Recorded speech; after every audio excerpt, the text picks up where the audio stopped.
Assalomu alaykum. Alaykum assalom va rahmatulloh. Aka, savol dاشتم کوتاه میگم برام. بفرمایید.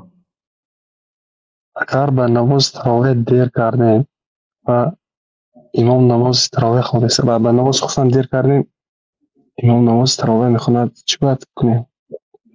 اگر вақте ки вориди масҷид шудеду мардум таровеҳ хонда истода бошанд, ба имом омада иқтидо кунед бо нияти хуфтан.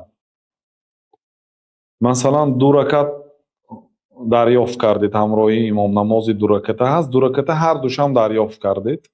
Мехезед, баъди имом салом додан Аллоҳу акбар гуфта мехезед, 3-ю 4 мехонед. Агар 1 ракаташа дарёфт кунед, баъди имом салом додан мехезед, 3 ракат мехонед.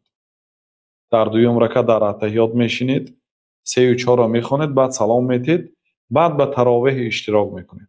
Агар бо таровеҳ бо 1 ракаташа дарёфт кунед, баъди саломи имом хеста бо 1 ракати дига мехонеду саломо дода баъд ба ҳамин ба таровеҳ пайваст мешед.